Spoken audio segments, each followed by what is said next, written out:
This is a vintage 1960s metal mold right there. These types of molds are not designed for clay necessarily, as you could probably tell by the fact that this ain't got no holes and this one does, that you would do like that right there and can inject your perhaps something like plasticine right there and a little, little injector right there. I'm gonna try to use this like a release agent, which is designed for clay to clay. All right, I understand that, but I'm just curious if I put this on the mold surface, like that, would it keep the clay from sticking so bad? And I'm just applying this release agent just liberally on this mold right here. The way I do metal molds like this, rigid molds where I got to push a clay, a firm material into it, I like to feel it, press it down, pack it good as you can, and then I like to take and cut it, scrape it flush, all right, with a rake tool or something. As I was getting ready to put the two halves together, I said, Craftman, you know what?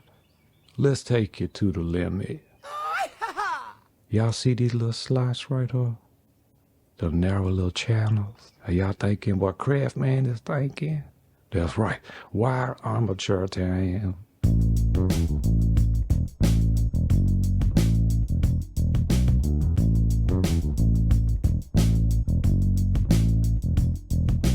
And so the idea is these pieces should be able to fit together a little better.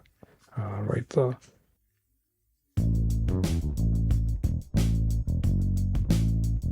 This just the way I'm doing it, using some UV resin. Yeah, this ain't the way you normally want to do that type of thing. Just want to emphasize that this is not the best way.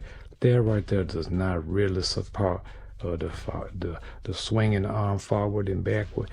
It'll support the side to side, all right. But just want to tell you that there are way better ways to make armature. This is just a test. Yo.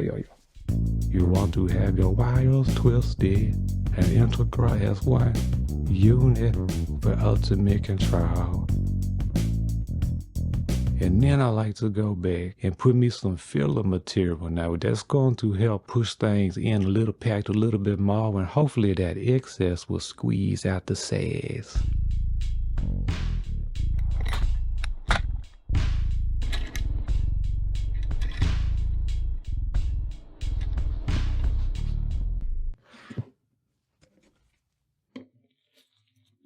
I thought it might be too risky to remove it now, considering the feet might be stuck, or some of them other parts might be stuck in the mold. It might damage it.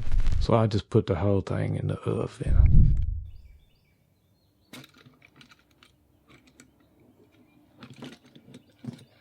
Ideally, you want to pour soft into rigid or rigid into soft, not rigid into rigid, but we're using a flexible clay, so I said, look, this might actually work.